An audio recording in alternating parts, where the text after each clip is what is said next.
What we find really bridges the two audiences between DC and the corn farm field. We have to make sure we're educating the people in DC. We don't want them making choices that are going to affect the farmer that maybe the farmer can't get applied in his field. And vice versa, we got to make sure DC understands what the farmer can do in the field.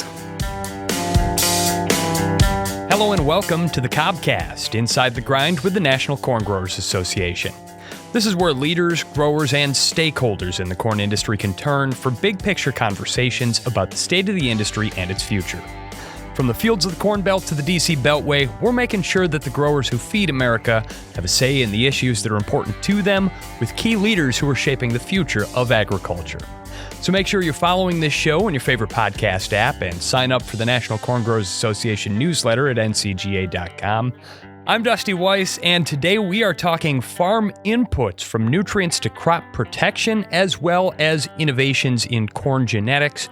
And we wanted to connect the dots on inputs from the systems that regulate them to on-farm application. And there's certainly nobody better to do that than NCGA's very own Dr. Becky Langer. Becky is NCGA's Director of Inputs and Innovation and has an extensive background in biological sciences, crop protection, and modern agriculture. So Becky, it is great to have you on the show and here with us in studio for a nice change of pace. Hi, Dusty. Great to be here. Yeah, we appreciate you making the trip to Milwaukee. Happy to host you here on our home turf, but wanted to start with the broad strokes on this particular topic. When it comes to inputs and innovations, NCGA and its growers have their fingers in a lot of darn pies. In your role as the Director of Inputs and Innovation, what are some of the things that you're keeping your eye on?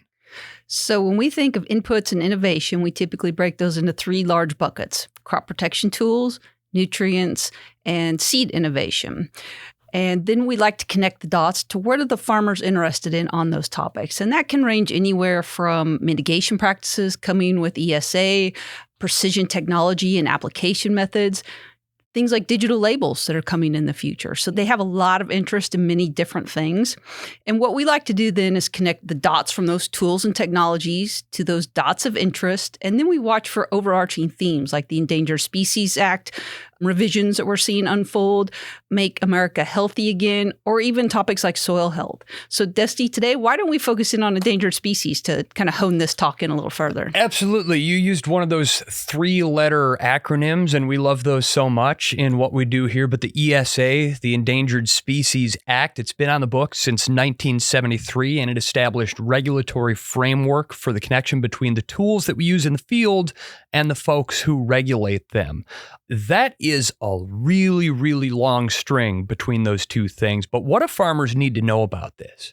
That is a long string, and there's a lot of dots in between, whether it be mitigations that relate to runoff and erosion or spray drift, to the label that's getting created in DC at the EPA, the Environmental Protection Agency, or how is it applied in the field and how are they adding up these points that are into the mitigation process? So what we find really bridges the two audiences between DC and the corn farm field is the regulatory label. What is that label going to say?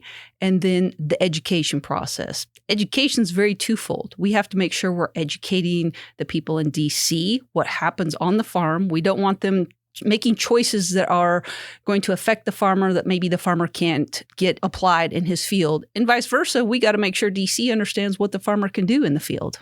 And that relationship between DC and our growers out in the field, it hasn't always been the smoothest relationship. It's at times felt a little bit antagonistic. But certainly one thing that we learned when we talked about this about a year ago on the podcast, and it's a great episode worth going back to check out, is the way that that relationship has evolved and really turned into something where at the end of the day, we respect that we're coming from different worlds, but we're all working toward the same goals.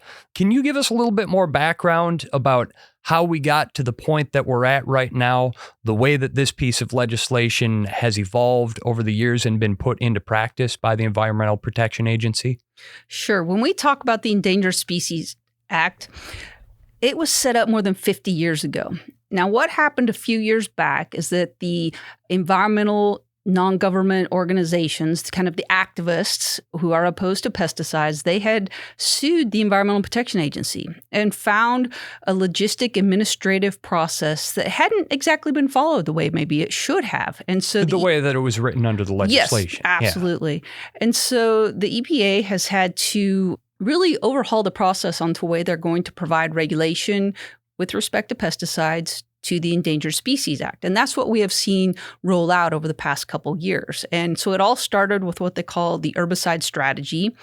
And that was released in its draft form in 2023. So it's already gone to a finalization. But what we've been able to see play out in this process that you described is that organizations like the National Corn Growers Association, Soybean Association, really anyone involved in agriculture became very active. They engaged with the agency, whether it be dialogue one-on-one, whether it was in groups, whether it was written comment to the federal docket, and really provided that information, the education that the folks at the EPA needed to learn what takes place in the cornfield and how can we apply these mitigations and how can we learn from them. So what we saw was the draft to the final was a very different document that evolved. And now we're seeing these strategies come out for the other classes of pesticides, and they're pretty well balanced, and farmers are feeling pretty good that they can achieve these mitigations. Had it not been for the engagement by the National Corn Growers Association and some of the other ag groups that are out there, how would these mitigations, how would these processes have played out differently, and what sorts of regulations would we be working under now? Mm-hmm.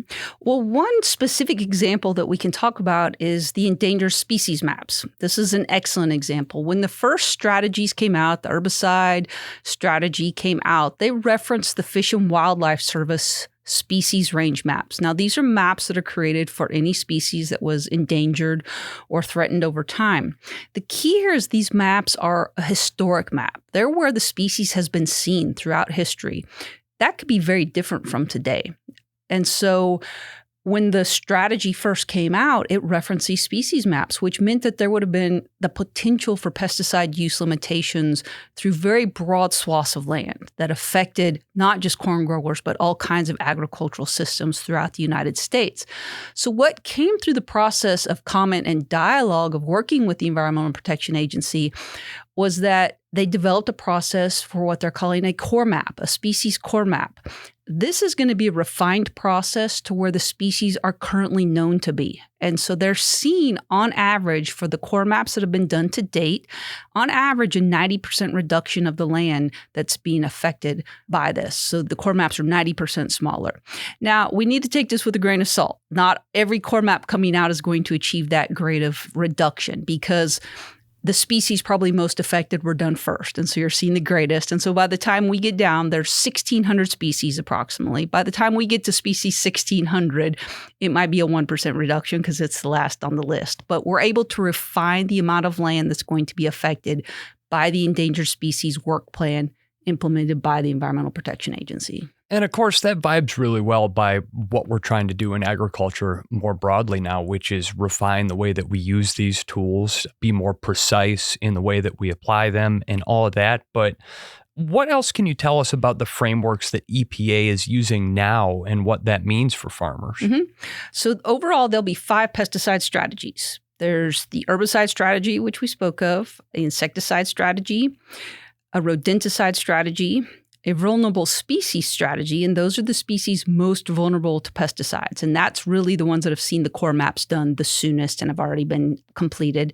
And then we're waiting for the fungicide strategy. That's anticipated in draft in April of 2026, anticipated to be finalized in November of 2026.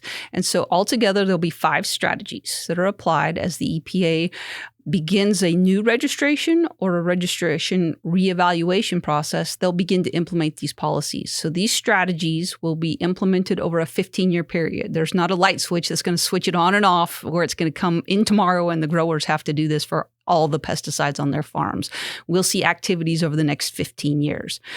There will be a 3-step mitigation process that all of the pesticides are subject to. There could be a label mitigation, a field mitigation, and or a geographic mitigation.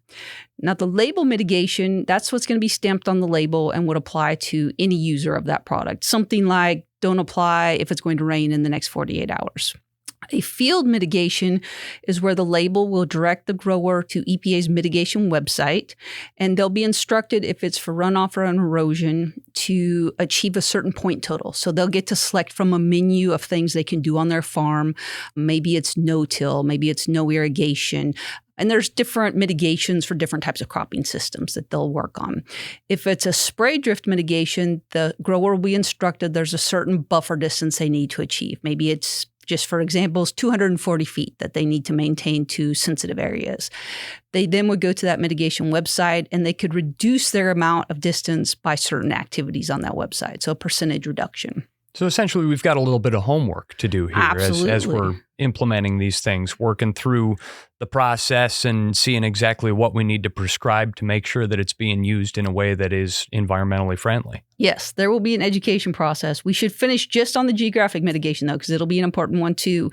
The geographic mitigations will be certain localities, and they'll have to go to EPA's Bulletins Live 2 website, and that will inform them if there's areas where maybe the pesticide can't be used at all, or there's very special restrictions. And so that will be an important point, and that's where the core maps come in on what we call a pesticide use limitation area. So that third step is very important. We can't just do steps 1 and 2 of the homework. We need to do all 3. As you say, the homework, we're all going to have to work together. Anybody in the ag industry is going to have to work together on the educational process because this will be new to farmers. And so we need to get the word out how they best can learn to put these mitigations in place and do the math homework behind the scenes. Well, and it sounds like Corn Growers Association and some of the other ag groups that have been working on this, it sounds like they're now moving into a new phase in this process of refining these.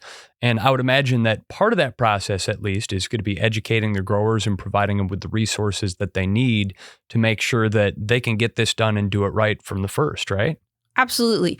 I would characterize the point we're at right now as kind of the pinch point in an hourglass. So when we started this process, it was at that top of the hourglass, very broad. We were giving input to the EPA. They were talking with farmers, learning what they needed to do. They then came through the process, finalized them. Now we're starting to see a few labels coming out.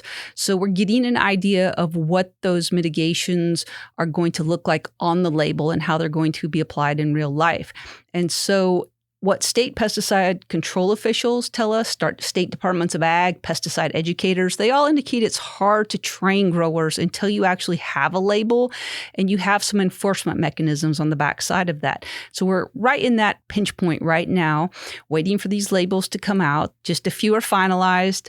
Few are proposed. We'll see many more coming through in the next couple of years.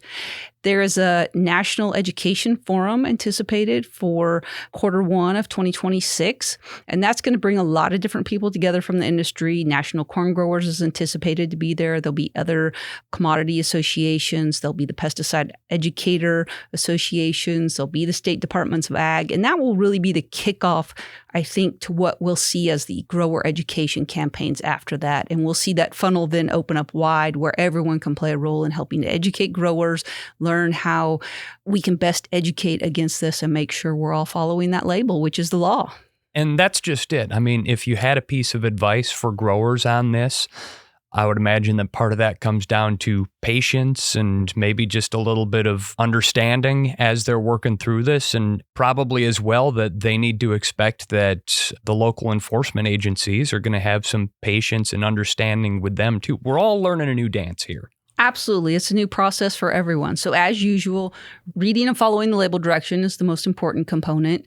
As you say, take time. It's going to take time to learn, tap into your resources, whether it be your commodity association, whether it be a local retailer, an agronomist that you work with. Conservation professionals are important in this. Your extension agents will be an invaluable source to learning how to apply the process. And I think once they get a label or two under their belt on how to do this homework process, the background to it, it's going to become more comfortable. Within a year or two, it's going to be old hat like everything else. As we experience it more and more, we become more comfortable. I was going to say, like a lot of growers that I know, I think that when it comes to the computers, the old answer of, just have your kid do it. That'll get it over the finish line, right? Well, that'll work too. I think one thing that you noted there that's probably going to raise a few eyebrows here is the mapping aspect of that. And I know that this is something where NCGA has, again, been very, very active. So can you tell us a little bit more about NCGA's role in refining those maps and what it's going to mean for growers going forward?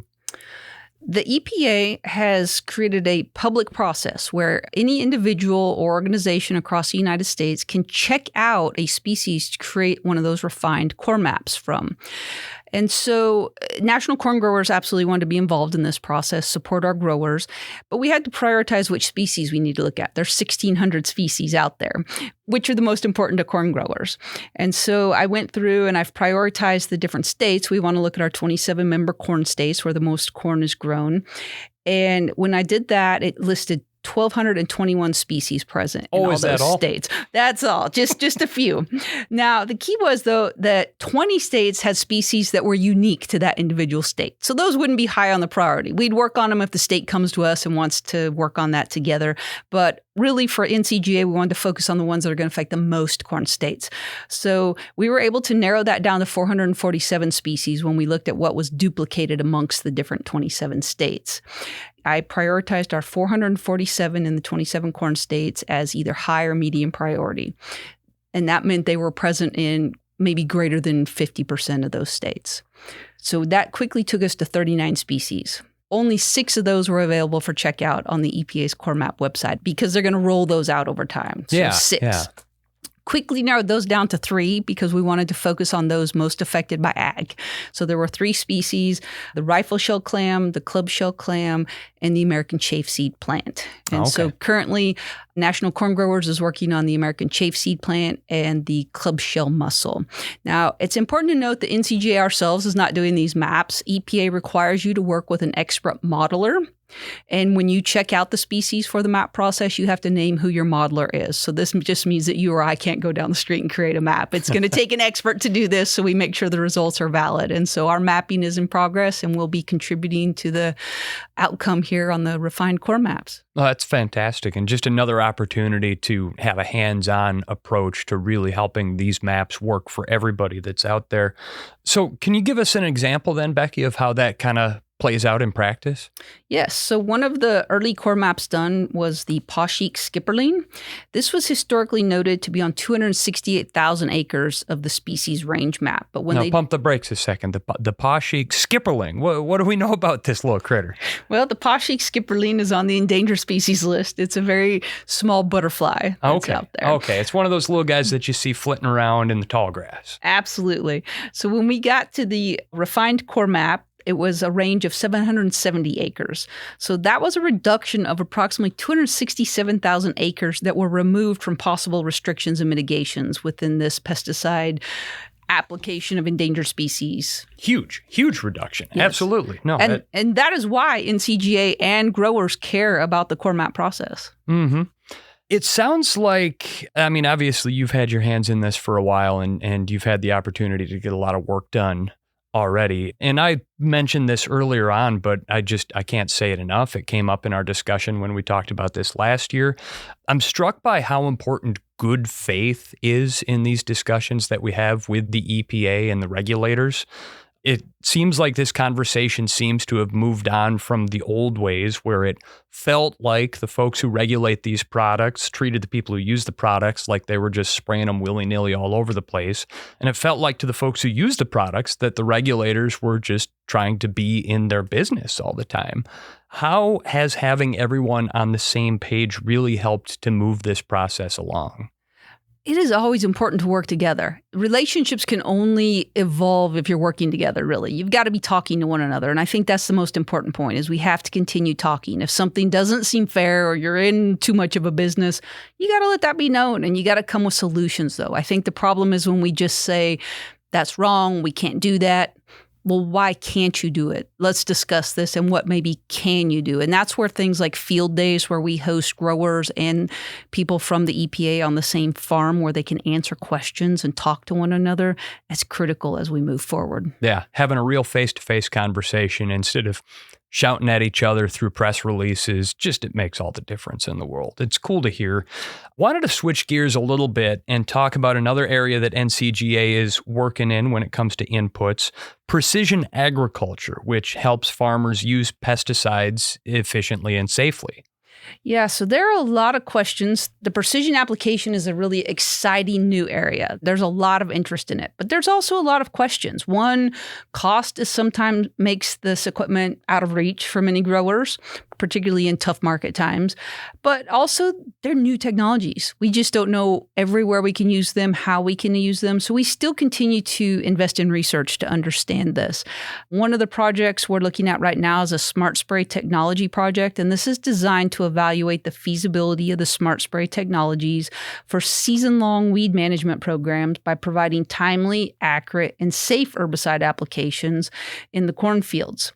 Now, again, I mentioned our growers have questions about this. This project that we're funding, they had a publication earlier this year that looked at the perceptions of growers, and they answered questions about how quickly they would anticipate adopting this technology on their farm, and less than 20% answered they would adopt it in the near future. So clearly the publication's matching concerns we're hearing out in the field.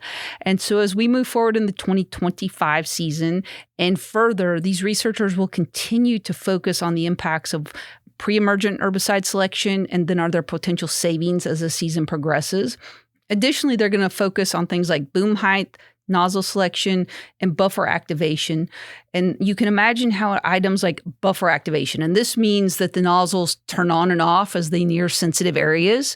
That's going to be important when we talk about Endangered Species Act mitigations that we've already discussed. Well, and it essentially creates a situation where you can set it and forget it. You get your map or your spray plan all updated, plugged into the computer, and then drive through the field, and the machine takes care of everything. You don't have to get out and throw switches or make sure that you've got it set to something. And so certainly a lot of benefits there. I think back to a conversation that I had with a grower a while back, and I mentioned it when we talked in August, where this grower told me that the See and Spray technology was saving him $25,000 in pesticides per application. And so maybe there's only 20% of growers who are thinking about getting involved with this stuff right now. But when they start to talk, and growers talk, when they start talking to the folks who have implemented this technology, I think that you're going to see more of that interest grow a little bit in the time that's ahead.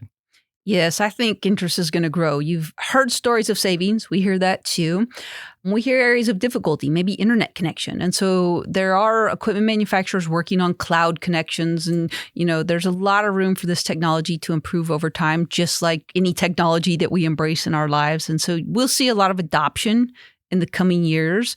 And so it's just a matter of time. And then there'll be new technologies. So these technologies are very useful in one, saving time, potential money savings, and as we talked about endangered species, the way you can just apply it, make sure you're abiding by that label and protecting the species at the same time. Certainly you work in a space where there is always something new coming up, and it's probably never going to be the same day twice. And so as we kind of wind down the conversation here, what do you see coming up in this space on the horizon? What's next that's going to be on our radar? Drones are a big question. We started this podcast talking about the grower interest. Now we connect the dots. The drone is a dot that we're seeing. People are very interested in that. But what are regulations going to look like on that? What is the data management and data ownership that come with that? And then also what I would call precision applications or precise decisions on your applications. And that's things like where they're prescribing fertilizer applications by looking at satellite images of where maybe you need the fertilizer the most, or herbicide applications. But it's using technologies to predict where you're going to need that in the future and not where you think you need to apply it. Right, kind of the 4D chess approach to things. Well, it's really cool to hear. Certainly our growers can be grateful and confident that they've got folks like you in their corner to help them through this kind of stuff. So I wanted to just take the moment to thank you for the conversation today. Thanks for coming all the way out here to Milwaukee to have it. And thank you for your efforts to connect those dots. Becky Langer, you're the Director of Inputs and Innovation at the National Corn Growers Association. Thank you so much for joining us on this episode of the Cobcast. Thank you, Dusty.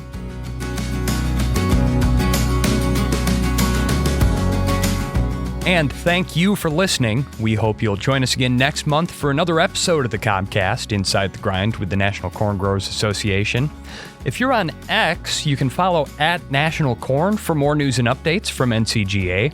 Visit ncga.com to sign up for the association's email newsletter, and make sure you're following this show in your favorite podcast app.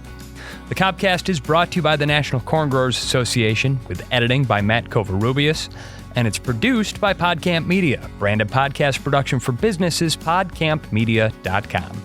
For the National Corn Growers Association, thanks for listening. I'm Dusty Weiss.